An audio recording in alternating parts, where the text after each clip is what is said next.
Good morning বন্ধুরা, আজকে আমরা সকাল সকাল চলে এসেছি। আমাদের গাছ ডেলিভার হবে, তো আজকে আমরা গাছ ডেলিভার করছি বিশ্বনাথ রায় দাদাকে, যার বাড়ি হচ্ছে বর্ধমান। তোমরা দেখতেই পেরেছি, আগে আমাদের একটা প্যাকিং করা হয়ে গেছে। আমাদের প্যাকিং এর মধ্যে হয়েছে Miyazaki mango, red diamond guava, mosambi লেবু, কমলা লেবু, ব্যানানা ম্যাঙ্গো, এসব আগে প্যাকিং করা হয়ে গেছে। আর সেকেন্ড বার প্যাকিং করছি আমরা গোলমরিচ, সুন্দরী কুল, সবেদা, লাল জামরুল, এইসবগুলো আমরা প্যাকিং করছি। তো প্যাকিংটা খুব টাইট করে করতে হয়, যাতে কাস্টমার কাছে যাওয়া পর্যন্ত গাছগুলো একদম ঠিকঠাক থাকে। তো আমাদের শিবম দা আছে, আমার হেল্প করছে। গাছ সুন্দর করে সাজিয়ে একদম পুরো টেপ দিয়ে কভার করা হচ্ছে। দেখো বন্ধুরা, কার্ডবোর্ড দিয়ে আমরা প্যাকিং করছি, যাতে গাছটা একদম পুরো সেফলি ভাবে যায়। এবং শুধু তাই না, কার্ডবোর্ডের মধ্যে ফুটো করা আছে, যাতে গাছ আবার হাওয়াও পায়। তোমরা দেখতে পাচ্ছ গাছ যাতে একদম সুন্দরভাবে যায়, তার জন্য কত সুন্দর করে টাইট ভাবে প্যাকিং করা হচ্ছে।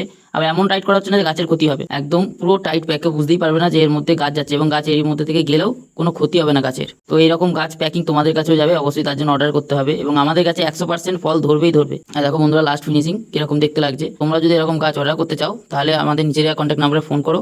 ভিডিওটি শেষ পর্যন্ত দেখার জন্য আপনাদের অনেক ধন্যবাদ। সব রকমই গাছ অ্যাভেলেবেল আছে।